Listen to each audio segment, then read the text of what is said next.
talking about something really fun today because I get to interview two people at once, which is a whole lot of work for our producer, Brad Mills. But I get to talk to Dave Andrews and Keenan Amundsen about millet, which is one of those things that people think of as a grain. So I'm going to ask the first question of you, Dave, and that is, what exactly were you doing just wandering around in a millet field and you discovered something that had purple foliage? This was in the process of what my job was to breed grain pearl millet, but also to provide material for MSc and PhD theses. Well, in the process of that, we accumulated a genetics nursery in which was purple. And one year we had some crosses with that, and that was brought to the notice of Harlan Hamonic, who recommended we put this into horticultural tests, which in 1998 we did. And that, actually on 33 locations, came clearly first. And so that the university was able to get a license agreement with Ball Horticulture.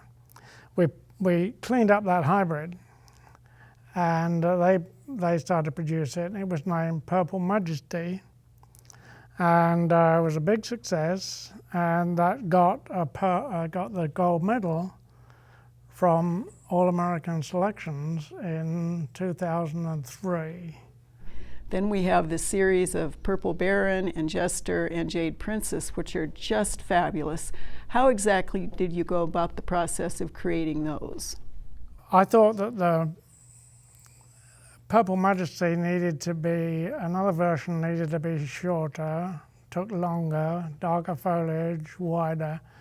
So we kind of worked on that by crossing with other plants and so forth. Then we got that done. But then there's another character that's quite interesting, which was chartreuse foliage. It's actually a chlorophyll deficiency, but it turns the foliage yellow.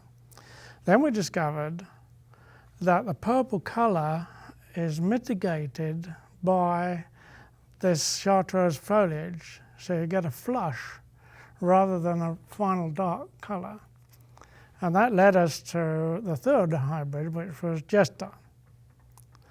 And then we kept looking, but we found also that we could get this chartreuse foliage with large bristled redheads without having any extra color on the foliage, and that led to Jade Princess. Okay, Keenan, you're a turf grass geneticist. This is not turf grass, last time I checked, but you are apparently in the process of going even beyond the 4 that have already been released into something really way cool. Do you want to talk about that a little bit if you can?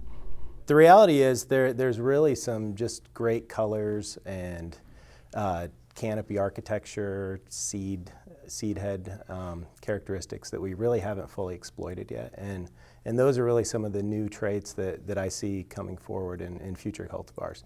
So we're really excited. This next summer, 2016, we're expecting the release of Copper Prince. And it has this really nice copper color foliage. It has a nice full seed head, and it's about the same height as Jade Princess, so it's one of our more dwarf varieties. And then following that, we expect to have a new release called Blackbeard, which will be out in another year or two, which has similar foliage characteristics, that coppery color, a little darker, a little more full canopy, and much fuller, have really bristled seed heads. So as people in the landscape world look forward to what they can use either in their own landscapes or in wonderful, beautiful containers all over the country and around the world as we understand it, what do you see as the attributes of the millets that are absolutely great, sort of those timeless pieces of a plant in the gardening world? Well, for me, really, the ornamental types are dramatically different from the grain types, and they're dwarf. They have beautiful colors and characteristics that are very different from what you might expect when you think of grain types of pearl millet. And the reality is they have very upright stems, and so that provides a nice upright contrast in the landscape. They have really great chartreuse, dark green and purple colors. The seed heads are really full. They're a great reservoir for certain insects in the landscape, and the seeds also provide a lot of food and seeds for birds, and so it definitely brings a component, wildlife component to the landscape too. Thanks, guys, for doing this. It is really a fun, exciting thing in the gardening world, and we are really looking forward to whatever you're going to be coming out with next. Well, thanks for having us, Kim. Thanks very much.